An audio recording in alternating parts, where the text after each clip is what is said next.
Bonjour mesdames et messieurs, je suis vraiment tout à fait ravi de vous retrouver dans cette nouvelle édition dans votre émission presque quotidienne Midi au Caire. Comme vous savez, pendant cette édition, notamment de vendredi, on essaye de vous présenter les grands événements qui ont émaillé la scène égyptienne dans plusieurs domaines. Donc un tout petit moment, après ça je vais être vraiment très ravi encore une fois d'être avec vous en votre compagnie dans cette tournée dans le monde égyptien.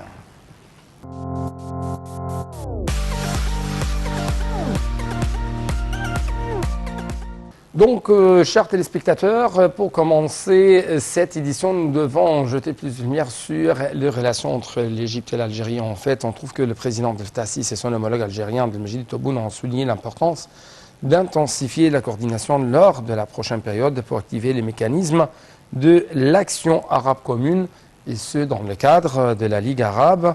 C'est ce qu'a indiqué un communiqué commun publié à l'occasion de la visite actuelle, plutôt à la lumière de la visite effectuée par le président algérien ici au Caire mercredi, c'est-à-dire il y a 2 jours. Donc justement, un tout petit reportage. Après ça, on va bien sûr poursuivre notre édition.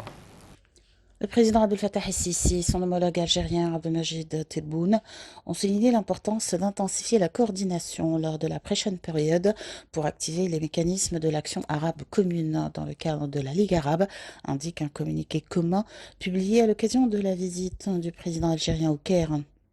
Monsieur el-Sisi s'est dit réjoui de la tenue en Algérie du prochain sommet arabe, se disant confiant dans le succès de l'Algérie à abriter ce sommet de manière optimale, vu son importance en tant qu'une étape importante pour unifier les visions arabes envers les diverses questions et renforcer les cadres de coopération et de coordination entre les États arabes. La réunion a porté sur le renforcement des relations bilatérales, de manière à répondre aux aspirations des deux peuples et leurs intérêts communs, selon le communiqué. Les deux présidents ont convenu d'accélérer les préparatifs de la prochaine session du Haut Comité mixte et de les tenir au cours du premier semestre de l'année actuelle afin de raffermir le partenariat commun et de conforter les cadres de coopération et de coordination envers les questions régionales. Les deux côtés ont exprimé leur attachement à poursuivre les efforts pour stimuler les investissements mutuels, tirer profit du climat attractif pour les investissements dans les deux pays, outre la hausse des échanges commerciaux, le développement des partenariats et l'échange des expertises dans les divers domaines. Ils ont également discuté des questions arabes, jugeant important de préserver la sécurité nationale arabe sur fond de graves défis auxquels la région est confrontée. Quant au barrage de la Renaissance et l'importance de l'eau du Nil pour le peuple égyptien, les deux côtés ont jugé important de parvenir à un accord juridique contraignant pour régir le processus de remplissage et de fonctionnement du barrage, de manière à garantir les intérêts des 3 pays, l'Égypte, le Soudan et l'Éthiopie, de manière équitable et juste.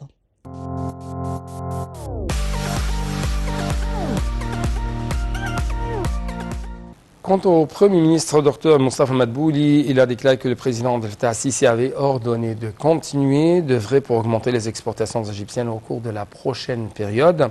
M. Madbouli a tenu ses propos lors d'une réunion tenue avec les chefs et les représentants des conseils d'exportation pour examiner leurs propositions à l'égard de l'augmentation des exportations égyptiennes au cours de la période à venir. Et ce, bien sûr, en présence du ministre du Commerce et de l'Industrie, Madame Livin Gama, du ministre adjoint du Commerce et de l'Industrie, Ibrahim El-Saguini, et du chef du service commercial égyptien, Yahya El-Wasiq. Les explications tout de suite avec notre collègue Marwa Arafa en compagnie de IHL. Le Premier ministre Moustapha Madbouli a déclaré que le président Abdel Fattah el-Sisi avait ordonné de continuer d'œuvrer pour augmenter les exportations égyptiennes au cours de la prochaine période. M. Madbouli a tenu ses propos lors d'une réunion tenue avec les chefs et les représentants des conseils d'exportation pour examiner leurs propositions à l'égard de l'augmentation des exportations égyptiennes au cours de la période à venir, en présence du ministre du Commerce et de l'Industrie, Nevin Gema, du ministre adjoint du Commerce et de l'Industrie, Ibrahim El-Saguini, et du chef du service commercial égyptien, Yahya El-Wasiq Belleh. Le gouvernement est prêt à fournir toutes les facilités possibles afin d'atteindre ses objectifs, comme il avait précédemment mis en œuvre aux demandes concernant plusieurs dossiers, dont le plus important était le décaissement des arriérés dus aux exportations, vu que l'État mérite que nous faisons tout ce qui est possible pour atteindre ses objectifs, a dit M. Madbouli. Le chef du gouvernement a appelé les chefs et les responsables des conseils d'exportation à avoir l'esprit d'aventure, disant: développez vos productions dans le but de les exporter, vous avez de larges opportunités et le gouvernement vous soutient. Pour sa part, la ministre du Commerce et de l'Industrie a indiqué que les exportations avaient augmenté grâce aux mesures prises par le gouvernement, soulignant que des réunions avaient eu lieu avec les exportateurs afin de fixer des objectifs pour les différents conseils d'exportation et de discuter de leurs demandes qui seront examinées par le ministère ou par d'autres ministères concernés. De leur côté, les chefs et représentants des conseils d'exportation ont présenté plusieurs demandes qui, selon eux, contribuent à accroître les exportations et à atteindre l'essor escompté, dont la présence d'une flotte navale comprenant des bateaux rapides qui atteignent les marchés étrangers, outre l'expansion du fret aérien.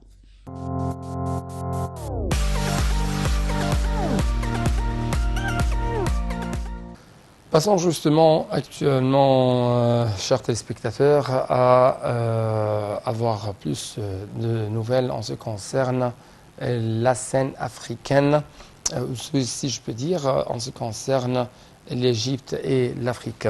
Et cette fois-ci, on trouve que l'Égypte tient à conclure un accord juridiquement contraignant sur le remplissage et l'exploitation du grand barrage de la Renaissance en Éthiopie, GERD, moyennant un équilibre entre la réalisation par l'Éthiopie du maximum profit de barrage en matière de génération d'électricité et du développement durable, le fait qu'aucune atteinte ne soit portée aux pays en aval, à savoir l'Égypte et le Soudan. C'est ce qu'a déclaré mardi le Premier ministre Dr Moustapha Madbouli sur sa page officielle sur Facebook.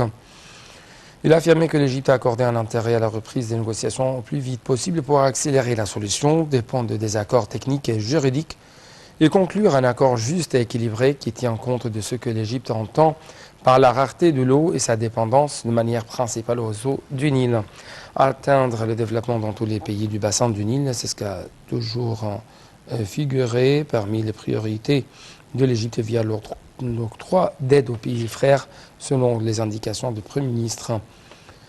Le Premier ministre a d'autre part formulé l'espoir de conclure l'accord escompté sur le GERD afin de pouvoir instaurer une nouvelle phase de coopération de manière à atteindre la stabilité régionale.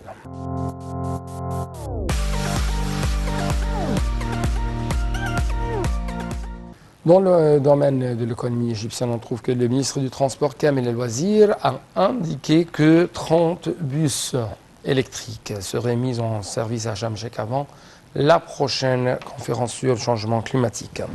Le Premier ministre, Dr Moustapha Madbouli, a tenu une réunion avec un certain nombre de grands fabricants de bus électriques en présence du ministre du Tourisme et des Antiquités, Khaled Al-Anani, du ministre du Secteur public des Affaires, et Hicham Tawfiq, du ministre du Transport, le ministre du Transport, Kamel Wazir, la ministre du Commerce et de l'Industrie, Nevin Gama, le ministre d'État pour la production militaire, Mohamed Ahmed Morsi, le président de l'Organisation arabe pour l'industrialisation, Abdelmenam Tarras, et le gouverneur du Sud Sinaï, Khaled Fouda, et le ministre de l'électricité et des énergies renouvelables, Mohamed Sheker. M. Madbouli a souligné l'importance de cette réunion, vu qu'elle est axée sur les systèmes de bus électriques et les efforts de l'État pour soutenir l'expansion de la production et de la fabrication de ces véhicules.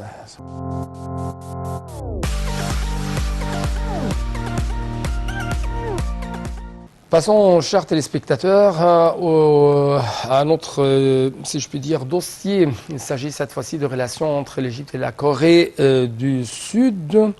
Et cette fois-ci, on trouve que le Premier ministre, Dr Moustapha Madbouli, a affirmé que les relations économiques entre les deux côtés avaient connu un développement remarquable au cours de la dernière période, ce qui s'est reflété sur les indicateurs de la performance du commerce et des investissements communs. En fait, ces affirmations ont été faites par M. Madbouli lors d'une table ronde de la conférence d'affaires égypto-sud-coréenne tenue au Caire sur l'économie verte et l'avenir, en la présence honorable du président sud-coréen Moon Jae-in. ont pris également part à la table ronde plusieurs ministres responsables et hommes d'affaires de deux pays soucieux d'évoquer le nombre de dossiers de coopération dans les divers domaines. Dans son allocution, M. Madbouli a salué la première visite du président de la Corée du Sud au Caire, la première du genre effectuée par un chef d'État sud-coréen en Égypte depuis 16 ans. Le Premier ministre a évoqué l'aspiration de l'Égypte à profiter de l'expérience sud-coréenne dans le transfert de la technologie dans un certain nombre de domaines industriels, dont les secteurs des télécommunications, de l'industrie de véhicules électriques.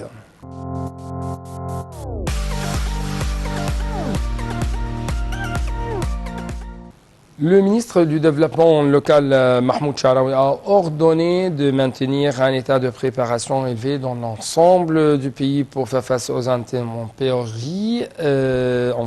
Ça a été déclaré et a été même publié par M. Charaoui dans un communiqué officiel.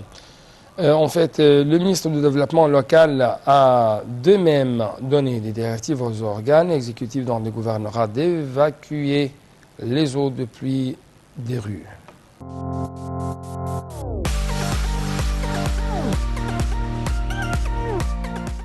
Le ministre du Pétrole et des Richesses minérales, Tariq El-Molla, a signé 2 accords avec la société canadienne TransGlobe Energy Corp, TGL, et Ferrous Energy pour l'exploration, le développement et la production du pétrole dans un nombre de zones dans les déserts orientales et occidentales, avec un total d'investissement estimé à 506 millions de dollars et un don de 67 millions de dollars pour le forage de 12 puits.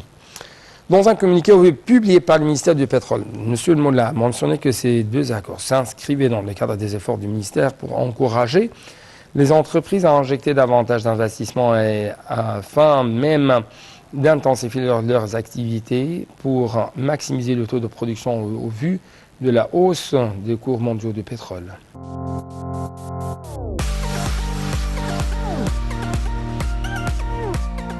Nous restons toujours avec d'autres nouvelles qui concernent le ministre égyptien du pétrole et des ressources minérales, M. Tariq El-Molla, qui a affirmé récemment que le secteur du pétrole travaillait sur 6 piliers principaux afin de réduire les émissions de carbone. Il s'agit de la réforme des subventions à l'énergie, de l'extension de la dépendance au gaz naturel comme combustible propre, l'amélioration de l'utilisation de l'énergie, la réduction des émissions de carbone, l'utilisation des énergies renouvelables dans le champ pétrolifère, la mise en place de projets de combustible organique, en plus de l'orientation vers l'utilisation de l'hydrogène, selon toujours les indications faites par le ministre lors du forum organisé par la Chambre de commerce américaine au Caire et le Conseil d'affaires égypto-américain.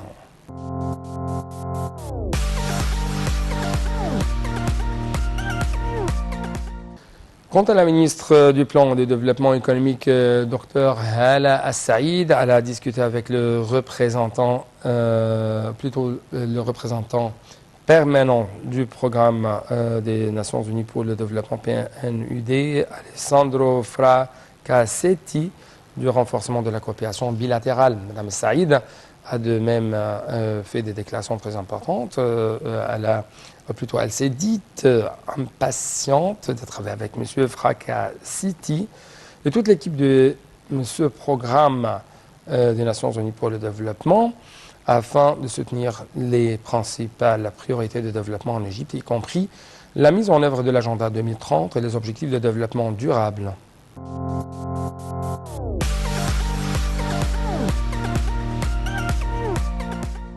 Au niveau de l'environnement, on trouve que l'Égypte souhaite coopérer avec les différents organismes onusiens dans l'organisation de la COP 27, selon des déclarations révélées récemment par le Premier ministre Dr Moustapha Madbouli.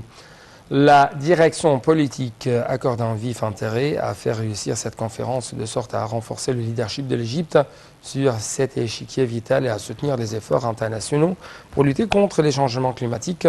C'est ce qu'a indiqué M. Madbouli lors d'un entretien tenu mercredi soir avec le secrétaire et la secrétaire exécutive de la Commission économique et sociale pour l'Asie occidentale, CSAO, Rola Dachiti. Le Premier ministre a salué la coopération entre l'Égypte et la CAO, notamment dans l'élaboration du rapport sur le financement en faveur du développement national en Égypte, un rapport qui étudie la situation du financement développemental dans les pays arabes afin de trouver des mécanismes durables.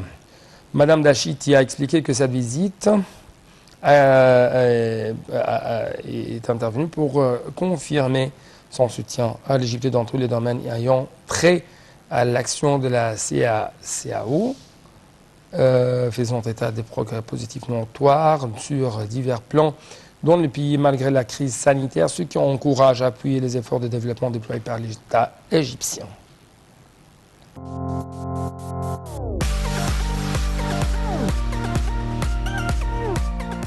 Enfin, le secrétaire général du Conseil suprême des Antiquités, CSA, et le président de l'administration du patrimoine culturel de Corée du Sud ont assisté à la signature d'un mémorandum d'entente sur la coopération entre les deux pays dans le domaine d'antiquité et du musée. Cette visite s'inscrit dans le cadre de la visite officielle en Égypte du président sud-coréen Moon Jae-in. Le mémorandum vise également à contribuer à l'établissement de politiques de préservation durable des biens culturels, à soutenir la coopération mutuelle dans les domaines des antiquités et des musées, et à travailler sur l'échange d'experts des deux pays.